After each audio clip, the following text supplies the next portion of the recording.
The movie starts in a futuristic Japanese society. The government has implemented a complex nationwide rule named the Red Threads of Science. According to this rule, when a person turns 16, they are assigned a romantic partner by the government. The partners are chosen after extensive research about both parties, like their hobbies, habits, families, and so on. The main aim of the law is to encourage successful marriages and combat increasingly low birth rates, which are threatening a lack of manpower in Japan. Over the years, the system has proven to be fruitful, as almost 100% of government-arranged marriages are successful in producing offspring and are less likely to get divorced. The only drawback of the law is that people sometimes fall in love before they turn 16 and do not want the government to interfere with their love life. In such cases, those who disobey the arrangement face penalties and get less privilege as citizens. The protagonist of the film is a cheerful high school girl named Aoi. She is about to turn 16 in a day and is super excited about finally getting to meet the love of her life. All her friends are also thrilled for her, as they have been eagerly waiting to turn 16 for as long as they can remember. Today, at 12 at night, Aoi will get a federal notification containing all basic information about her chosen one. She cannot wait for the notification and is on her feet the entire day. While returning home, Aoi meets her childhood best friend, Yuto. The girls in the school fawn over him since he is one of the best-looking students. However, Yuto doesn't take any interest in them because he is in love with Aoi. He has frequently tried to confess his feelings but has always backed off because he is too shy. He is happy being her best friend, but now that she is about to find someone to love, Yuto is worried that their friendship will fall apart. As they chat about different things, Yuto teasingly mentions that she was his first kiss. The scene goes into a flashback when the two were still in elementary school. At an annual program, Yuto got the role of the prince. However, Aoi was assigned a wildflower. She wanted to be the princess so badly that at the climax of the drama, she pulled Yuto and kissed him. They still laugh about the incident to this day. In the following scene, Aoi, her parents, and her uncle are having a birthday dinner at her house. Even Aoi's parents are excited about the notification, which is scheduled in only a few hours. Aoi's parents also met through the government program, but her uncle is still unmarried. It has always been a topic that no one likes to talk about, so Aoi doesn't dig into it.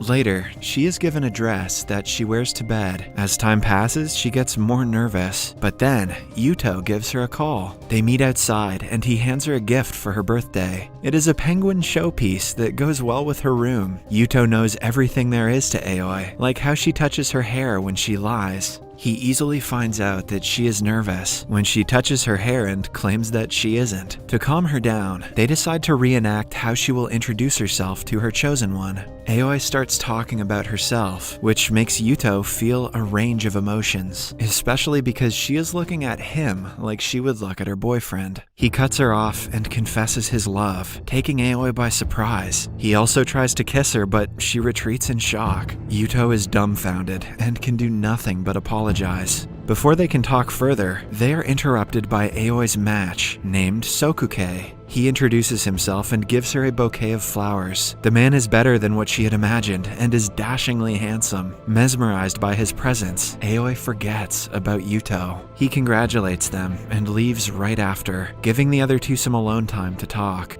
Aoi turns towards her Prince Charming in excitement, but he names a time and place before turning around and leaving abruptly. The poor girl questions if she is dreaming before returning home. They meet at the said place the next day, which turns out to be a fancy restaurant. We find out that Sokuke's father is the chairman of a big hospital, and Sokuke is supposed to inherit the wealth and position someday. He is also looking to go to med school. He is smart and ambitious, but not so big on conversation. Aoi continues talking to cut the awkwardness, but a while later, Sokuke stops her. He pulls her outside, making her blush because of their joined hands. Sokuke then asks her who Yuto is, but cuts her off before she even answers. He doesn't care what kind of girl Aoi is, and thinks of their relationship as a societal formality. Hence, even if she has more guys she is interested in, it doesn't bother Sokuke. Aoi tries explaining that she is nothing like that, but Sokuke cuts her off again.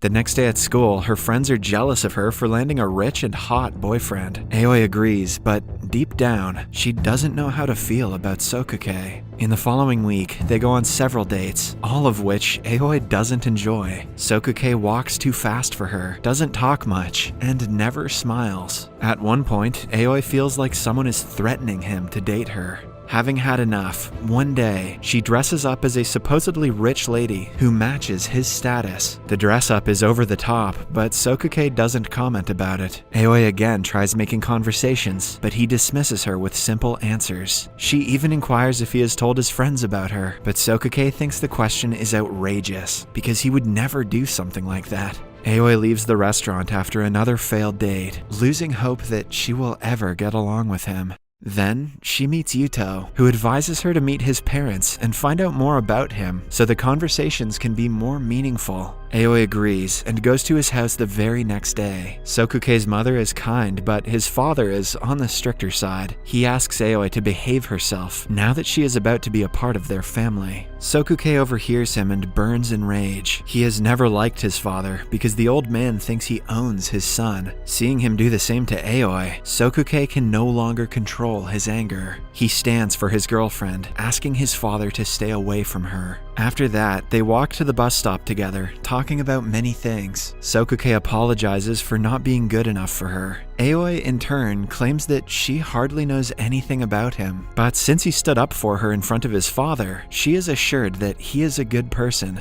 Or maybe he just hates his dickhead dad. Aoi's bus arrives, but Sokuke doesn't let her board it by pulling her around and kissing her. The bus drives away as the two continue kissing. Aoi is over the moon the next day. She thanks Yuto for the advice, even though it didn't work out the way he thought it would. They refrain from talking about his confession and engage in other lighthearted conversations. Yuto's birthday is in a few days, and he will also get to meet his assigned partner. However, unlike Aoi, he is not too excited. When Sokuke and Aoi are on their next date, she brings him to a shop to buy a scarf for Yuto as a birthday gift. After that, they go to an aquarium, but Sokuke is not in a good mood. Sokuke feels that something is fishy. Aoi registers that he is jealous and hugs him because him being jealous means that he likes her. Sokuke smiles at her for the first time, and the two share a kiss. In the following scene, Aoi gives Yuto the scarf. He reveals that he talked to his chosen partner, but she lives in another part of the country, so they have decided to meet in the summer. Since Yuto has no plans for his birthday, Aoi thinks it is a great idea if she brings him along with her and Sokuke. Initially, the date is very awkward, but the guys start talking when Yuto discovers that Sokuke chose his scarf. By the end of an hour, they get along pretty well, but then the two are left alone, without Aoi. Yuto asks Sokuke if he knows what things Aoi likes and dislikes, her mannerisms, her ambitions in life, or anything that a partner should know. Sokuke is guilty of never paying much attention to his girlfriend, so he has nothing to say. Yuto, on the other hand, lists the things that Aoi likes, and explains how Sokuke can be a better partner for her. They eventually get into a fight, and Yuto leaves. For the next few days, he doesn't come to school. Then, one night, Aoi finds out Sokuke is moving to Tokyo, to a better university. He will spend the next 6 years there, so the two will have to be in a long-distance relationship.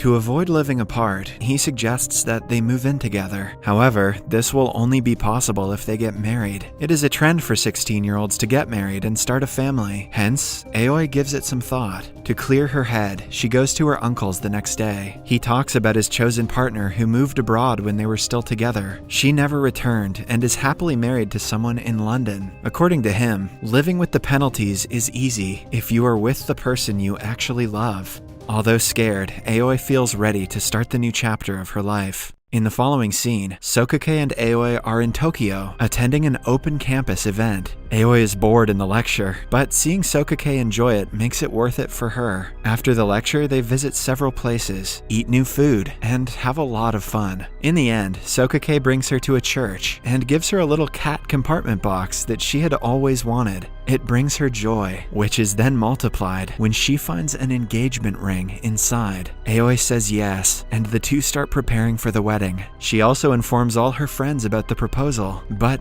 a part of her still feels empty because of Yuto's absence. Elsewhere, Yuto gets the wedding invitation through the mail, but doesn't react to it. It is the week leading up to the wedding, and Aoi has a lot of work to do, but the thought of her best friend never leaves her mind as she misses Yuto terribly. Moreover, she and Sokake have their first fight when he refuses to let her talk to his parents and maintain a good relationship with them. Aoi gets that he doesn't like his father, but she wants to form a connection with his parents on her own as well. Sokake refuses to listen and shuts her down whenever they have a conversation about his parents. The expensive dinner dates soon turn boring as they figure out that they do not have many things in common. One day, Aoi goes to Sokake's father's hospital and talks to him about the wedding. The meeting goes seemingly well, as he has finally started to respect boundaries. While leaving the premises, Aoi notices Sokake walking towards his father's office and follows him. She overhears him begging his father to write a recommendation letter for a friend in need.